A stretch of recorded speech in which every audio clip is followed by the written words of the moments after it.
What's going on, everybody? Welcome to another episode. I hope you guys are all having an outstanding night. You can see we're in the garage.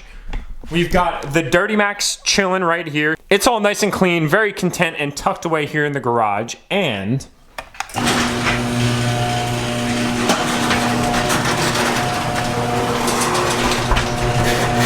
you guessed it, the C6 Z06. You guys can see she's sitting outside, unfortunately, because I just don't have the garage space to bring it on in. If I had a cover big enough, I'd put it on the truck and I'd leave the truck outside, but that's just clearly not possible. And I honestly don't want to spend like $1,000 on a truck cover, nor do I want to fight that truck cover taking it on and off of the big ass truck. I just don't see that being very practical, whereas the car cover is something that was included in the purchase of a car. That's a very nice all-weather car cover suited for us that bear winters up here in the Northeast. It also has a cable that goes underneath that keeps it from flapping up and over. That was included in the purchase of the car. We have a C6Z on the channel, but no, we don't have any daylight. And unfortunately, that's what we'll need to do a proper reveal video. But a proper reveal is coming for that car soon. So I'm kicking this video off with no enthusiast merch plug. Actually going to put a little merch plug in for my buddy out of New Jersey, Greg A. All you guys know Greg A for his notorious Cummins-inspired channel and his ever-evolving garage and antics of blowing things up. Now I say that knocking on wood, but he has absolutely no problem embracing the fact that he likes to blow things up on that channel. So go over and check out Wrenchworks if you guys haven't already. Great brand. I'm a white collar guy by nature, if you wanted to say. I work in an office setting, but I do a lot of my own work, at least the things that I feel comfortable doing. You know, I'm not going to try and pull my motor apart. I don't think I'd be very capable of doing that, but Wrenchworks is a unique brand that empowers mechanics, people that like to wrench, and that's very cool. And you know, on the contrary, my brand Enthusiast empowers passion as a priority. If you love to do what you love to do, make time for it, make it a priority in your life, and don't conform to the norm of saying, oh well, you know, I can't do that because of XYZ.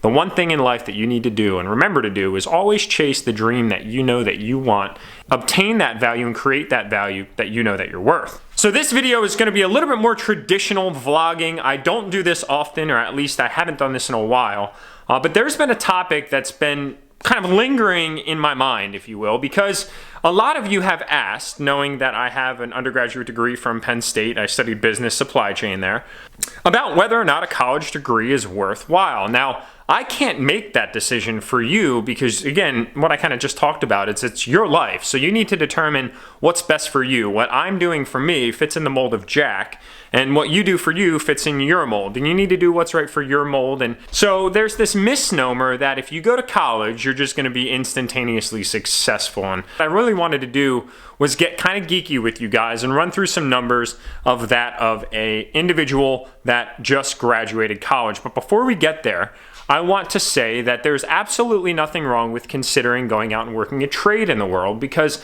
there's actually a big gap in our economy and our generations and the way that things have been going, that trades are actually incredibly high demand. Now, this is not me telling you what to do with your life by any means. I want you to do, again, what feels right for you and what you know that you want to do or what you know that you want to figure out. But there's a huge demand for trades. If you want to go out and be a plumber, a technician, an electrician, HVAC, any of those kind of things, they're never really going to go away. Those needs are always available. And I need to say, just like our good buddy, D-Max Rhino, I mean, if we're talking about merch, you guys might as well go check out Work For It as well. D-Max Rhino is a great friend of mine from California. He's a blue-collar guy, he's a contractor, and he's doing very well for himself. Now, this video is really premised around, all right, hey, what do I want to do with my life to try and position myself for success and ultimately to be able to buy and have flexibility for cool things, whether it be a truck or a Corvette or mountain bikes or whatever the case may be. I just wanted to discuss this and kind of give you my 2 cents. So there's absolutely a need for trade. There's a need for people with college degrees, and there's a need for people with just GEDs. There's multiple different levels, and I think at the end of the day, if you have that entrepreneurial kind of sense, or you're just willing to work for it, speaking of work for it, then you'll be able to create success. You'll be able to cultivate success really out of nothing, because being an entrepreneur is just seeing opportunities and pursuing it and committing to yourself that you're worth it and you can do it. So how about we get into a little bit of the numbers? How about we talk about a situation where an individual went to Penn State, a little bit biased, I know, and just graduated with a business degree. Now I'm going to run 4 scenarios by you guys to break out the costs of real life. So some of you are probably well aware of what it costs to be an adult. And no, adulting isn't fun by any means, especially if you're living on a very limited budget. Average salary right now for somebody out of a business degree is probably roughly $55,000 to $60,000, and now check that out. Talk about an official presentation. Now, on a serious note, I apologize for my lack of formal presentation right now. Unfortunately, I don't have anything at my house that would act as a PowerPoint or a whiteboard or anything like that. And unfortunately, my handwriting is absolute ass, but we're gonna have to make do in this situation because there's an illustration here that basically walks you through the scenario which I introduced to you earlier. Let's just say that we're all living in this situation right now. You have a business degree at $18,000 tuition a year. You like my pointer, by the way? This is a brush that I use for the undercarriage of my truck, which equates to roughly $72,000 for a 4-year degree. Your starting salary is, and again, folks, these are all averages, so don't take them too wholeheartedly. Again, this is just kind of generalized information for the sake of the video. So your starting salary is $55,000 a year.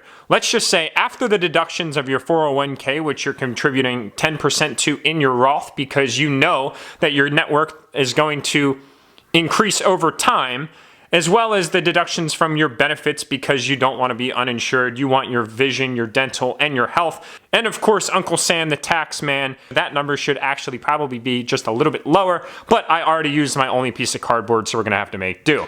So with that said, you're taking home roughly $2,600 a month. Now, let's break apart all of these expenses right here and look at the bottom ones, these items right here. So we're gonna factor in the fact that you have a car, which is a beater, kind of like Bartholomew, my bug-eye. Plus, you have gas and maintenance associated with it. No car payment, only gas and maintenance charges for $120 a month, and I think that is very conservative. Then you have insurance, which is $100 a month because you are a good Samaritan and you're not Street Speed 717. The next thing is you have a phone, which is $80 a month, and you have your food charges because we need to eat, which is $320 a month, which basically factors in $80 a week for food. If you're eating healthy, that's definitely low, and if you go out to eat at all, that number is totally wrong and way too low. So now that you have all of these expenses deducted from your $2,600 a month, you have a wholehearted $1,980 a month. But we didn't factor in the variables. Now here are our constants, if you will, and here are our variables. We have scenario 1, 2, 3, and 4. So let's jump into scenario 1 just so we go in numeric order, and anybody that's super anal in the audience won't get out of whack because I'm out of line. So scenario 1 is you live at home and you have no student loans. Good for you, you're gonna feel rich because you have $1,980 free cash every single month. Now imagine all the possibilities. You could get variable number 2 is you're still living at home, eating those beautifully cooked meals and enjoying the moisture of your basement, but you have a student loan payment of $500 a month because unfortunately your parents didn't plan that much, or they were just very comfortable with where they were in life and felt as if you should earn for what you are worth. And that is totally fair and there's nothing wrong about that. So we'll take your $1,980 free a month and we'll deduct this $500 a month, which will give you $1,480 free per month. So scenario 3 is you decide to move out because you are a strong, independent woman with rent at $900 a month, but you have no student loan because your parents were savvy and they made great financial planning decisions when they were younger. So in that instance, we'll take the $900 and deduct that from $1,980 to get $1,080 free per month. So still not bad. You're at least still in 4 digits and we're not in 3-digit territory for free cash flow. Now scenario 4 is you still decided to move out, but your parents didn't plan all that financially savvy because they wanted to buy that supercar at a young age when you were born. So you have a student loan and a rent payment. Your rent payment is $900 a month and your student loan payment is $500 a month. Deducting it from the $1,980 gets you $580 free per month. This is real life. This is what to expect if you are not adulting at this current point in time. To a lot of people, this is a very rude awakening because, like I said, when you live at home, you are practically loaded. You're very financially free. So living at home is not a bad thing by any means, and I'm not diminishing that because it's a great opportunity if you land a good job with a decent paying salary starting to live at home to A, pay off any student loan debt that you might have, or B, just to save your ass off. But for the sake of the vlog, screw all that financial planning. Let's just talk about whether or not you want a car. Because again, that's what this video was prefaced around, was to give you a financial landscape to help you understand, okay, is a car payment worth it? So let's talk about that. So being that you're an avid Corvette enthusiast and you absolutely need a C7, you decide to go out and look at a 2015 C7 Z06, which is priced at $60,000, and you decide to finance it for 72 months at 3% APR. The banks need to make their money. Annual percentage rate for the people that have no idea what that acronym means. So your loan with no down payment would result in $912 a month over a 72-month period, which is 6 years. Now, just because I'm a man of options, I figured that I'd relay one other scenario for you guys, and that is this one right here. We're still under the same term and $10,000 down on that loan, which would reduce your payment to $760 a month over a 72-month term. Now, if your eyes aren't glazed over by this point in time, I gotta give your ability to pay attention a whole hell of a lot of credit. And honestly, guys, that's no BS. That's all something that's very useful in deploying in your own life. I highly suggest, actually, that you do something very similar in your own financial situation to understand what your free cash flow is. I mean, it's something that you can do in your personal life or in business. I deal with numbers all day, every day. Spreadsheets are my thing. And I'm constantly doing calculations to understand where things fall. And no, I'm not an accountant, but I understand some of those principles. So I just wanted to do this to break out the misnomer that no, you're not going to be super rich, especially getting a college degree right away. You're going to have to start somewhere. Everybody starts somewhere. So I highly encourage thinking outside of the norm. Do not conform to the norm. Always think outside the box and challenge the way that you were brought up. Challenge the way that you were taught. Challenge everything. I mean, don't disregard your authorities, but always challenge kind of that status quo and realize that, you know, if you go to work for a corporate job, you're going to be very comfortable without a question of a doubt. They're going to give you enough to get by, and they're going to kind of get you into that normal group. And if you choose to be normal and you're comfortable normally, then that's completely fine. I'm not disowning that by any means. Unfortunately, daylight savings is a real thing that we all have to adjust our lives to.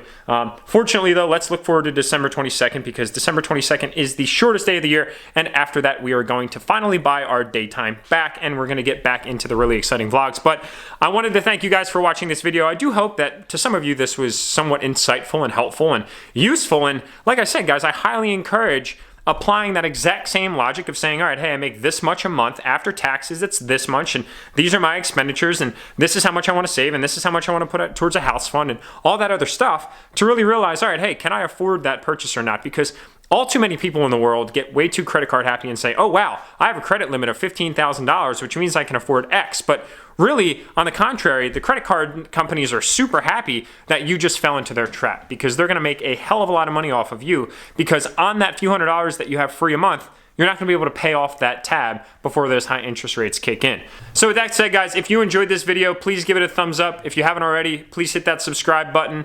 Have a great night, and we'll see you guys in this weekend's video.